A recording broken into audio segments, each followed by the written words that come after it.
Hey, how are y'all? We're gonna do something a little different today. We're gonna do a little review on my Stihl 2-in-1 file that I bought. I've had for several months now, and I've been using it off and on, and I filed a good many chain with it. So we're gonna talk about what I like about it and what I necessarily may not like about it, and longevity, how it's held up for me, and we're gonna demonstrate exactly how it works. So we've got this 266 XP here that I just ported. Watch my previous videos, you'll see that we just tore this saw down and ported it. We're gonna get this chain sharpened up here. The teeth are a little off. There's a little bit here on the top that needs to be got on these teeth. They're not exactly square. This one here has a chip in the tooth there. As you can see, the angles aren't necessarily right on this chain, and so we're gonna use this file to fix all that. And the wonderful thing about it, the reason I can hand file, but the reason why I really like this thing so far is because it does my rakers at the same time, and it does a pretty good job on doing the rakers. So I don't have to go back and file my chain twice. I don't have to file, when I'm done filing, I'm done. I don't have to go back and use a raker gauge and do my rakers. But sometimes I do, depending on how aggressive I want a chain to be. I sometimes go back and do my rakers with a file too, because sometimes this thing's only going to take off so much. But for a stock saw, it does really well. We're going to kind of just use this to kind of fix our top plate angles and correct the beaks, as I stated. So that's where we're at with it. I'm over the top of my saw, and I always like to get over top of it so I can see my angle and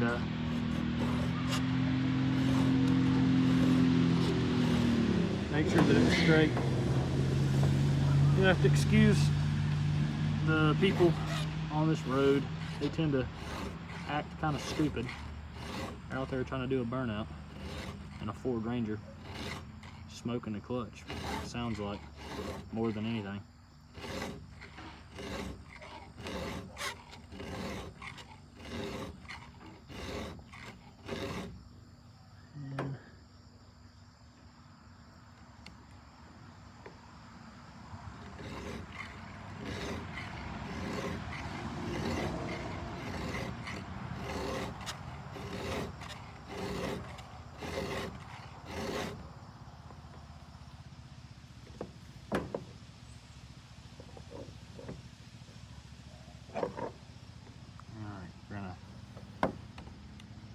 Add a little bit of angle to it.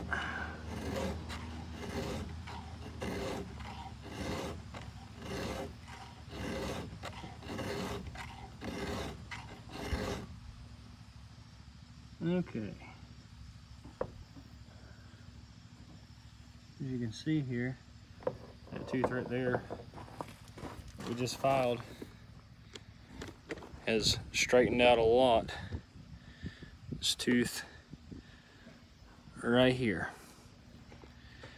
we filed, and it's coming to life a pretty good bit. I'm not running a very steep angle on it. I'm just trying to correct the top plates. But as you can see, it did get the raker a little bit right there. As you can see, it's gonna correct these top plate angles because they're pretty bad.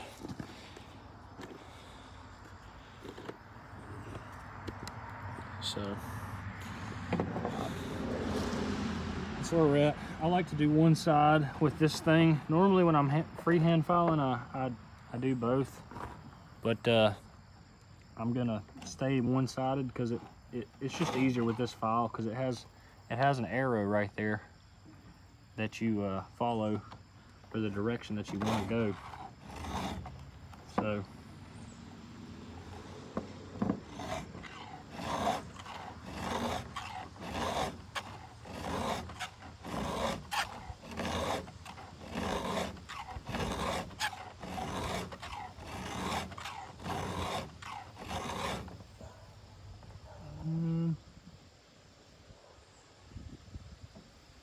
sharp. Alrighty. We got one that's pretty bad right here. This one's gonna take quite a few strokes to get it corrected.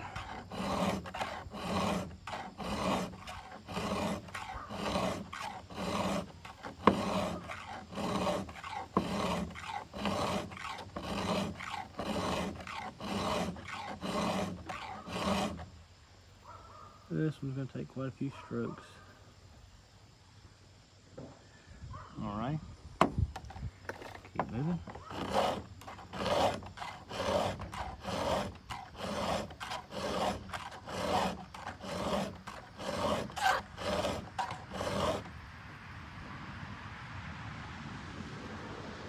Normally, guys, you don't have to hit these teeth nearly as many strokes as I am. The reason why I am is, like I said, I'm correcting top plate angles, so it's taking a few extra strokes to correct it.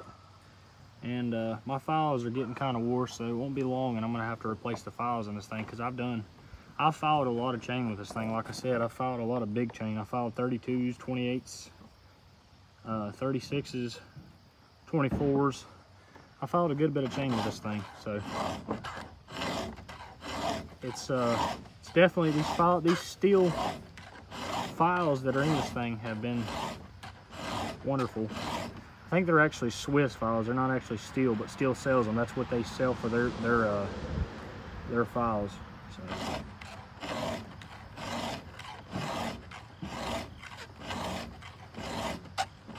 But you don't have to go back with Stihl files if you don't want to. If you prefer Oregon or whatever you prefer, you can run whatever files you run in one of these.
Mainly, like I say today, I'm just using this thing to correct these top plate angles because they're pretty bad off.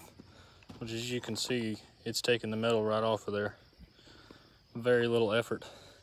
To change these files or anything, you just flip this up right here, and you can pull your files out from inside of there. That's how you access it. And if you can't get it, you just literally take these and you can push them out from here and change your files. But that's how you do it, to change them. So it's pretty simple, and there's the arrow I was talking about. And if you flip it over, you've got another one on this side. And basically, it just rides on these rails. I'll go ahead and mention now the one downside that I don't necessarily like about this thing. I run a good bit of skip tooth chain, especially on long bars like 28s, 32s, 36s, especially 32 and 36. I run skip tooth on a lot of times, and as you can see, these rails are designed to ride on teeth on full house chain. Well, with skip tooth, you obviously don't have, when I say skip tooth, I'm talking full skip. You don't have the extra teeth for it to ride on, so it doesn't mean you can't use it, but I wouldn't recommend it for your first chain to file with this. So if you got a lot of skip tooth, this might not be the file for you if you're on the fence about buying one of these things. This is the down and dirty, straight to the point, no bias review on this thing. I'm just giving you my opinions and on what I found. Well, not really opinions, this is pretty much facts on what I've found about this thing. So that's where I'm at with it. But like I say, you can see that it sits on teeth. So without that teeth, you can still use it, but you have to compensate for it, because if you don't, the raker file will take your rakers way too far down. I did that the first time I filed skip tooth. I wasn't really paying attention. I ended up taking my rakers too far down on a chain. Thankfully, it was on a saw that was powerful enough to pull it, but it was still a bit grabby. But the 3120 doesn't necessarily care so much about it as these smaller saws do. But if you're not holding on to it, it will snatch you across the log. But that's my take on this file.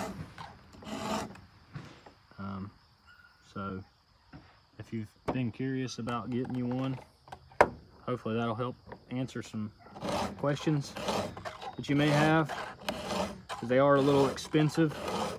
These files are.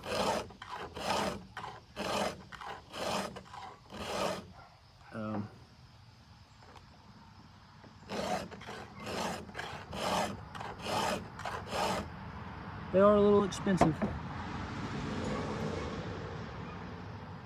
So I think they run in, I think you can get them on Amazon for $40 something, $38 or $40 I believe is what they are on Amazon. Now your local Stihl dealer might have a better deal on it. You can just check with your local Stihl dealer and see what kind of deal they'll offer you for one of these things.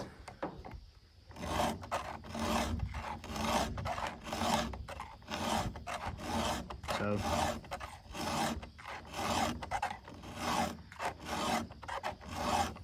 but anyway,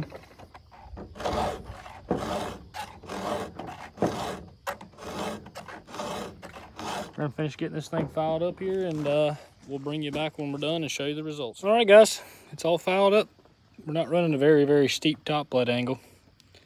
As you can see, we're trying to be a little conservative, but you know, sometimes I don't like to run as steep of a top plate angle because it makes the chain last a lot longer this way.